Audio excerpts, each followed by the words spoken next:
Xin chào các anh chị và các bạn.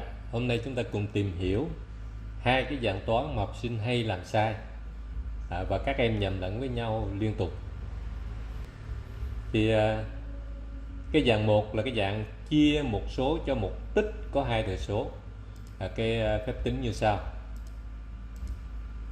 Đó, ví dụ chúng ta có phép tính là 16 chia cho 2 nhân 4 đóng mở ngoặc đơn. Đây là 16 này là A nè, 2 này là B nè, và 4 này là C. A, B, C. Vậy thì công thức tính của phép toán này là A chia cho B nhân C đóng mở ngoặc đơn là B nhân C. Khi khai triển công thức ra thì nó thành bằng A chia B chia C. Đó, và các em nó sai lầm, nó không hiểu tại sao khi khai triển ra thì nó mất dấu nhân. Từ một phép tính chia với một phép tính nhân thì khi khai triển ra nó thành hai phép tính chia. Và các em nó hay làm sai là nó lấy A nó chia B rồi nó nhân với C. Đó, và kết quả phép tính sai. Đó, thì cái dạng này thì cái dạng toán này nó sẽ có hai cách giải. Cách thứ nhất là chúng ta tính các cái số trong cái cặp ngoặc đơn trước, rồi sau đó thì lấy A chia cho kết quả tìm được 2 nhân 4 bằng 8. Đây, 16 chia 8 bằng 2. Đây là cách thứ nhất. Cách thứ hai là chúng ta lấy A tức là 16 chia cho B tức là chia 2 và chia tiếp cho C tức là chia 4. Đây cách 2. Đó, 16 chia 2 chia 4 và 16 chia 2 chúng ta sẽ được 8. 8 chia 4 chúng ta được 2. Kết quả giống như cách 1. Đó, và cái dạng toán này các em nó hay sai ở cái chỗ là nó không lấy A chia B nhưng mà nó lại nhân với C. Tức là lấy 16 chia 2 rồi nhân với 4. Vì trong cái phép tính gốc nó tồn tại một dấu nhân 4. Cho nên các em không có chia được cho 4 mà hay nhầm cái chỗ chia 4, nhân 4 này và chia 4 này. Đó, và các em cũng hay nhầm với cái công thức ngược lại, tức là cái công thức ở đây là chia một số cho một tích có hai thừa số. Còn cái công thức ngược lại là một tích có hai thừa số chia cho một số. Thì cái dạng thứ hai một lát nữa chúng ta sẽ tìm hiểu. Hai dạng nó rất dễ nhầm lẫn với nhau. Rồi chúng ta qua ví dụ thứ hai. Chúng ta có phép tính là 384 chia cho mở ngoặc đơn 12 nhân 4 đóng ngoặc đơn. Thì chúng ta cũng thực hiện theo cái hai công thức. Và cái cách thứ nhất là giải cái phép tính trong ngoặc trước, 12 nhân 4 sẽ bằng 48. Sau đó lấy 384 chúng ta chia cho 48. Kết quả được 8 lần. Và cách thứ hai là lấy A chia B chia C, tức là lấy 384 chia 12 được bao nhiêu chúng ta chia tiếp cho 4. Đây, 384 chia 12 thì được 32. Lấy tiếp 32 chia 4 thì được 8. Và cách thứ hai, cách thứ nhất có kết quả giống nhau. Rồi tiếp theo chúng ta tìm hiểu cái dạng toán ngược lại của cái dạng toán thứ nhất vừa rồi. Thì cái dạng này là dạng lấy một cái tích có hai thừa số chia cho một số. Nó ngược lại với cái dạng toán vừa rồi và các em hay nhầm lẫn, rất hay nhầm lẫn với cái dạng toán 1. Đây, ví dụ chúng ta có phép tính 16 nhân 8 đóng mở ngoặc đơn chia cho 4. Thì có tới 3 cách giải quyết. Cách giải quyết thứ nhất là chúng ta tính phép tính ở trong ngoặc đơn, sau đó được bao nhiêu thì chia cho cái là số còn lại. Tức là cách thứ nhất là chúng ta lấy A nhân với B và chia cho C. Đây, A nhân B chia cho C. Cách thứ hai chúng ta lại lấy A tức là 16 chúng ta chia cho C, chia cho 4 và rồi nhân ngược lại với B. Đó, cách thứ ba là lấy B tức là lấy 8 là chia cho 4 rồi nhân ngược lại với A. Như vậy nó dễ nhầm lẫn với cái dạng 1 hồi nãy. Một phép nhân và một phép chia khi khai triển ra thì nó thành hai phép chia. Nhưng cũng cái dạng như vậy, đảo ngược lại, khi triển khai ra thì nó lại thành một phép chia và nó vẫn giữ một cái phép nhân.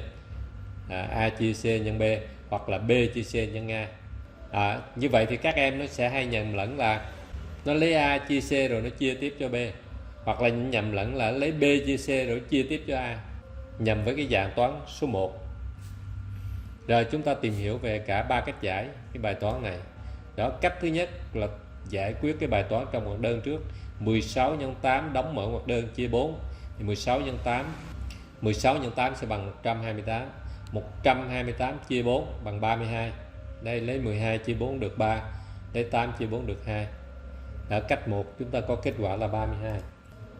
Cách 2, lấy A chia C, tức là lấy 16 chia cho 4, sau đó nhân với B, tức là nhân với 8. Đây 16 chia 4 nhân 8. Đây 16 chia 4 nhân 8. 16 chia 4 được 4 lần. 4 nhân 8 được 32. Tiếp theo là cách thứ ba. Cách thứ ba là lấy B chia C rồi nhân A. B là 8 chia C, tức là chia 4 rồi nhân ngược lại với A là 16. Đây 8 chia 4 nhân 16. Rồi thì chúng ta thực hiện tuần tự 8 chia 4 được 2. 2 nhân với 16 cũng bằng 32. Như vậy cả 3 cách đều cho kết quả là 32.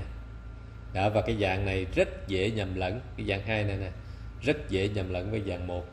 Tức là các em nó dễ nhầm lẫn với cái dạng một số chia cho một tích có 2 thừa số. Tiếp theo thì chúng ta nghiên cứu một cái ví dụ thứ hai. 45 nhân 20 đóng mở ngoặc đơn chia cho 5. Tức là A nhân B chia cho C. Chúng ta cũng thực hiện theo 3 cách. Để công thức của 3 cách đây. Cách thứ nhất là lấy A nhân B, sau đó thì chia C. Tức là lấy 45 A nhân cho 20 B được bao nhiêu thì chúng ta chia cho C, tức là chia cho 5. 45 nhân 2 bằng 90, thêm 0 là bằng 900. 900 chia 5 thì bằng 180. Cách thứ hai là lấy A, tức là 45 chia C. Chia C tức là chia cho 5 và sau đó thì nhân lại với 20. Đây chúng ta nghiên cứu cách 2. Cách 2 là lấy 45 chia 5 nhân 20. Chúng ta có 45. Chúng ta có 45 chia cho 5 bằng 9 và 9 nhân 20 bằng 180. Tiếp theo chúng ta nghiên cứu cách 3, tức là lấy B là 20 chia cho C, tức là chia 5, sau đó nhân ngược lại với A tức là nhân 45. Đây 20 chia 5 nhân 45. Thực hiện tuần tự chúng ta có 20 chia 5 được 4 nhân với 45 sẽ bằng 180. Đó, đây là ví dụ thứ hai. Cả 3 cách đều cho kết quả là 180. Và như đã nói thì đây là cái dạng dễ nhầm lẫn với cái dạng số 1. Nhầm lẫn với cái dạng là lấy một số chia cho một tích có 2 thừa số. Tiếp theo chúng ta giúp các em phân biệt hai cái công thức nó đảo ngược nhau. Hai cái dạng toán nhưng nó có tới 5 cái công thức thực hiện. Đấy thì đối với cái công thức một số chia cho một tích có 2 thừa số thì nó là cái dạng A chia cho B nhân C mở đóng ngoặc. Nó sẽ bằng A chia B chia C. Đó, và cái phép tính ngược lại của cái dạng đó là lấy một tích có 2 thừa số chia cho một số, tức là A nhân B mở đóng ngoặc đơn chia cho C. Thì dạng này nó có 3 cái cách giải quyết. Cách thứ nhất là lấy A chia C rồi nhân lại với B, hoặc là lấy B chia C rồi nhân ngược lại với A. Đó. Đây, và các em nó sẽ rất dễ nhầm, lúc nào A chia B chia C, rồi lúc nào A chia C nhân B. Thì các em nó hay nhầm lẫn cái này. Thì phụ huynh cố gắng hướng dẫn cho các em nó nắm vững công thức và làm nhiều bài tập thì nó sẽ phân biệt được và giải quyết được cái hai dạng toán này. Rồi, video hôm nay xin phép kết thúc ở đây. Xin cảm ơn các anh chị và các bạn đã theo dõi. Xin chào tạm biệt và xin hẹn gặp lại trong video lần sau. Xin chúc tất cả quý vị một mùa Noel, một mùa Giáng sinh an lành và vui vẻ. Xin chào.